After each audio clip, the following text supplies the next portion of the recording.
ان شاء الله هيكون مخصص للمشاركه المجتمعيه. يعني هنجي الكلام انا كنت عايز اسمعه لان في كلام كتير ما هو مش عايزين يتكلموا لما نستفيد هو اعصابه تعمل واحنا اعصابنا تعمل.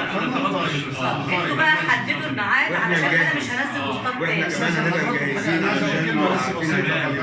لا هو الموضوع بقى مفتوح بقى. طب خلاص انا يعني عشان تبقى مناقشه مفتوحه براحتنا يعني ربع ساعه بالظبط كده. طيب لا انا هاخد 3 دقايق بس.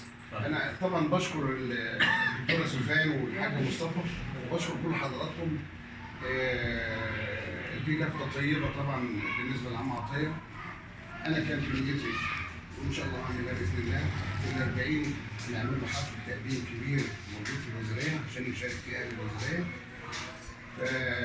طبعا الاول انا بشكركم وجايز الموضوع اللي هيتكلم فيه الاستاذ عبد ان شاء الله استاذنا الفاضل المره الجايه من اهم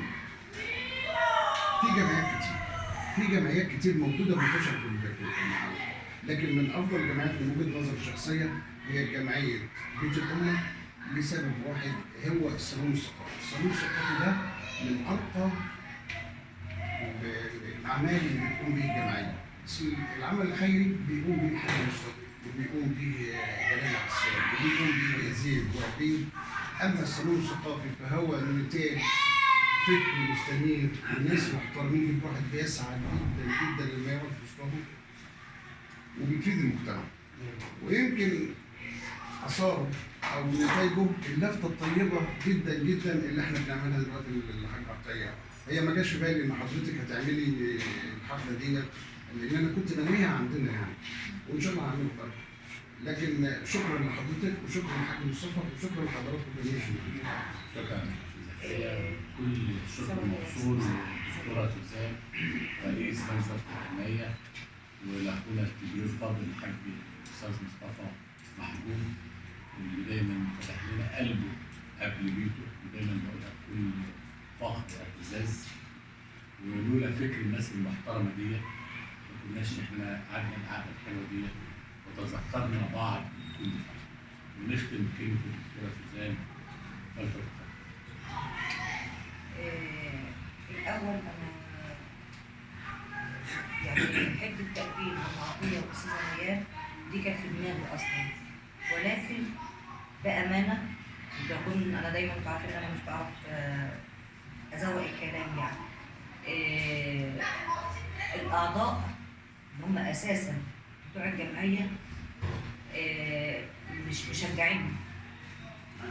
واشتكيت من الموضوع ده كتير واتكلمت معاهم كتير بالحسنى وبالشد وزعلوا مني وما علينا يعني تمام. الفكره يعني في دماغي بس الاستاذ مصطفى العمده بصراحه هو اللي يعني ايه طرحها على الجروب وانا قلت له والله انا عايزه اعمل كده بس حضرتك شايف ان محدش هيشجع يعني. وكان فعلا يعني احنا اتكلمنا محدش دخل اصلا حتى عقب على كلام صح؟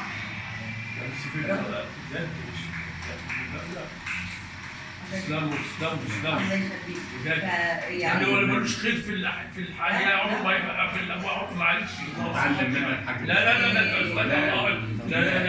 في مره والله بعد طالما اللقاء بقى مفتوح يعني هقول لك ان الموضوع ده وهكمل على هاخد طرف الحديث من كابتن زكريا اخويا الكبير طبعا. ولا انا الكبيره؟ هو دايما يقول لي انت كبيره. انا كانت النيه في الاول خالص طبعا جمعيه يعني ملابس وخير ومساعدات وحاجات من دي. انا كان عندي من باب الشقه ده لحد هنا يعني فوق العالم ده كمان بيشهد على الله والناس شافوه فعلا يعني. كان عندي ملابس بتيسر وجديده. فطبعا قلنا ايه يعني انا دايما يعني بحب الحاجه جميله يعني حتى لو مثلا لذيذه لو سحر جابت لي حاجه بسيطه خالص بس اديتها لي بشكل شيك فبتسعدني اكتر لانها اهتمت حتى بتقديم الحاجه دي تمام. فقلنا هنوضب الحاجه مش عارفه ايه وكلام من ده.